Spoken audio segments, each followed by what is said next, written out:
Yo, Hisashiburi. It's been a hot minute since I last recorded a video. I was planning on and have been working on my big summary video of the last 2 years. So from meeting Startup Hokkaido almost 3 years ago now in Denmark to having my business manager visa to extending it.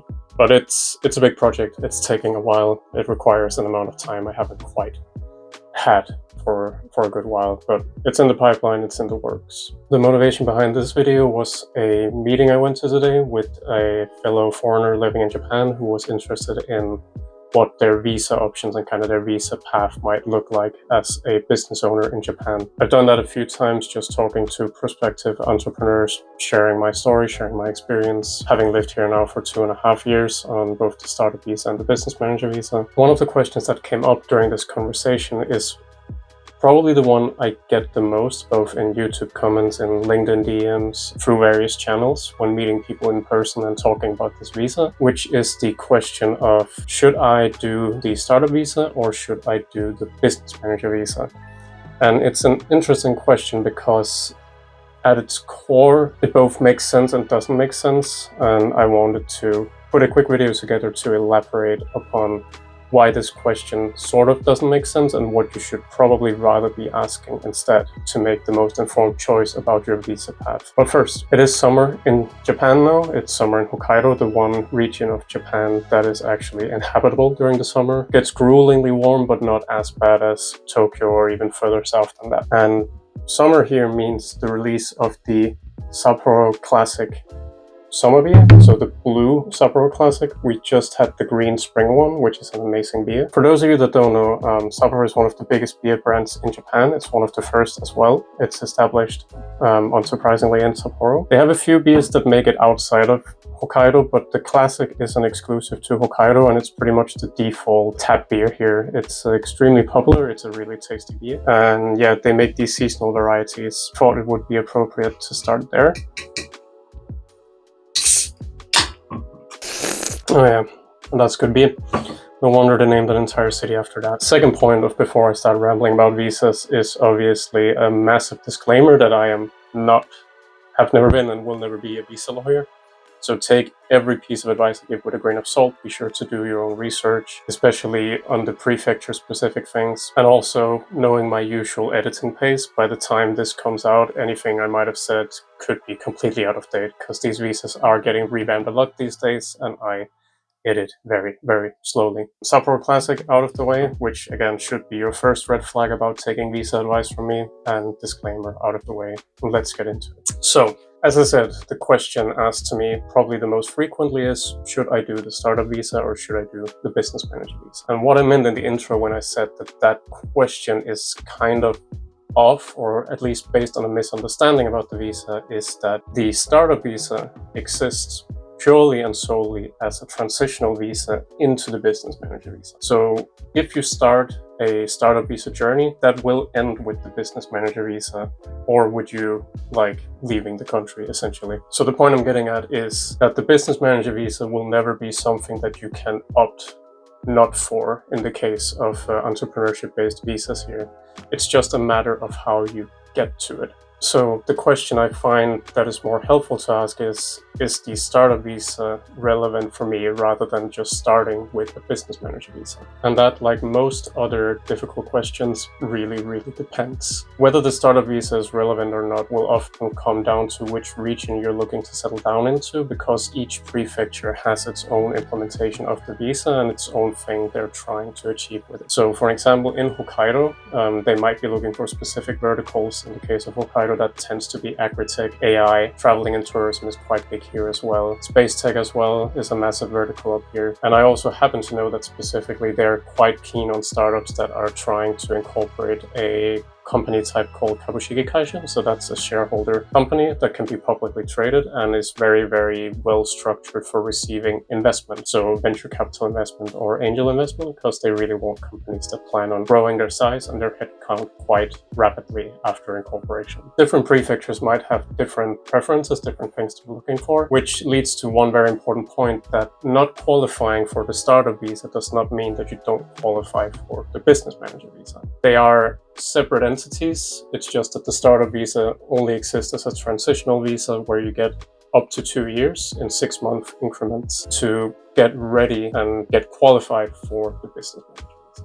So what is the business manager visa and how do you live up to the requirements to that? Well, at its core, the business manager visa actually has a pretty simple, straightforward requirement set for you to get the initial visa. And that is that you need either a Goto Kaisha or a Kabushiki Kaisha company, a GK or a KK. You need to be registered as the director of that company. So you can actually be the director of a company that isn't yours, but it must be one of those two corporate types. There must be an upfront investment in the company of 5 million yen, so that's the initial capital in the company. And finally, you must have an office. You must have a dedicated office space, not a share office, an actual office that belongs to your company only. And that's kind of it. And it's relatively speaking actually not that difficult of a visa to get.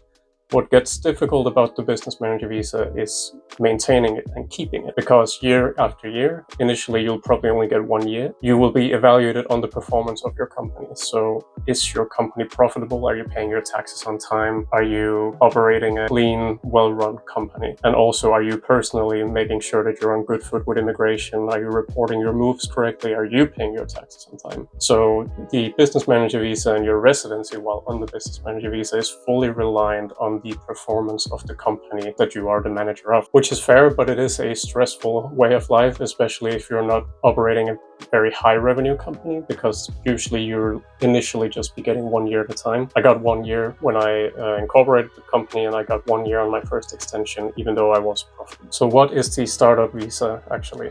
Or what is the argument for taking the startup visa over going straight into the business manager visa? So if your company idea qualifies for the startup visa, and what qualified kind of covers will vary a lot depending on region, but up here you need to at least have an MVP product finished. If you can get the startup visa, the next big question becomes, should you? What the startup visa can do, and what it did for me, is that it gives you a period of time to do all of that foundational work you need to do before you can get the business manager visa. Getting your company incorporated, getting the office contracts sorted out, doing all your visa paperwork. You can do all of that while being in Japan, which is orders of magnitude easier than doing it from abroad. I'd say if you want to get all of that stuff done from abroad, you end up in a situation where you have to hire a company to do so. And there are a few companies doing that. I can recommend, because I know the people running it. Startup Works, Smart Start Japan, run by good people. Startup Works is the people that were maintaining the startup visa initiative in Hokkaido when I moved here. So I've worked with them personally.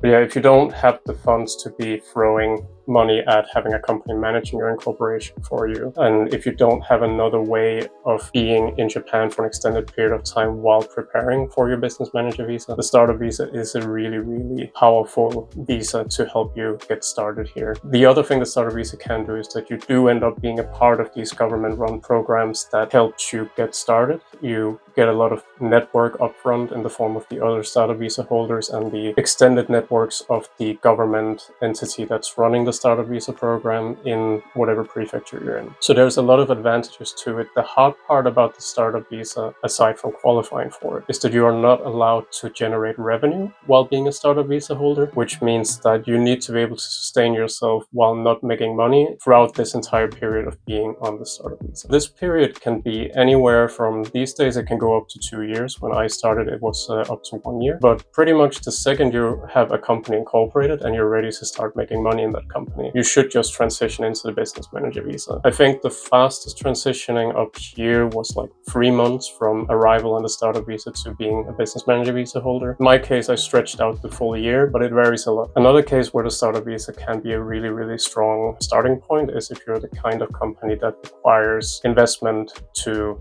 get started. Essentially, if you're doing some very deep tech stuff or something that takes a very long development cycle to get from MVP to ready to release, being on the startup visa and getting that extra time to kind of find your footing here and find maybe investors is a really, really nice thing, because as I mentioned, once you're on the business manager visa, the clock is ticking until the expiry of your visa or until the end of the next fiscal year, because if you're not profitable, you might have a problem extending your visa. It can be done. You can have a deficit and still get an extension on your business manager visa, but it makes things more complicated and it makes it more expensive to pay a visa lawyer if you need help to still extend your visa under those circumstances. Summarized, the question shouldn't really be, should I do the startup visa or the business manager visa, because credit run from it, the business manager visa arrives all the same. What you should be questioning is, would the startup visa be beneficial for my company as a starting point on our journey in Japan? And do I qualify for the startup visa in the prefecture I'd like to settle into? Business manager visa you can pretty much do wherever you want. It's the same implementation everywhere. So it is a very open and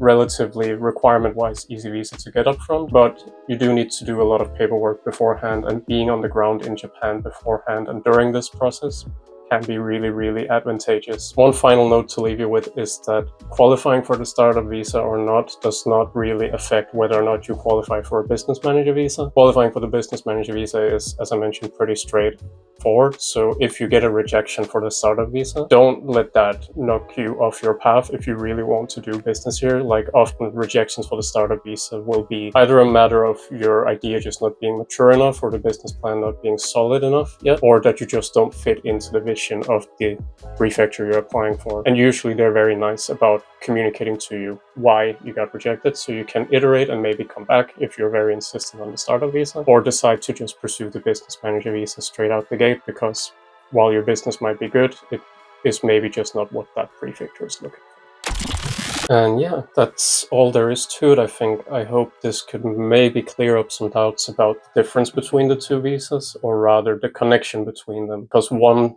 does only exist to lead into the other and to give a softer landing into the business manager visa, so you can get a good start on your entrepreneurship life here in Japan. And yeah, speaking of Hokkaido exclusivity and of traveling to Japan, do swing by a certain travel tech startup that I may and may not be the founder of, and try typing in Japan or Hokkaido or Sapporo in the search bar. I think you'll find some really fun trips around this beautiful, interesting country, and there's no better way of doing market research than actually being here. So please swing by trip.com. Please swing by Hokkaido if you're traveling Japan, and Sapporo Classic is on me if you buy your trip here through trip.com. Alright, see you guys around.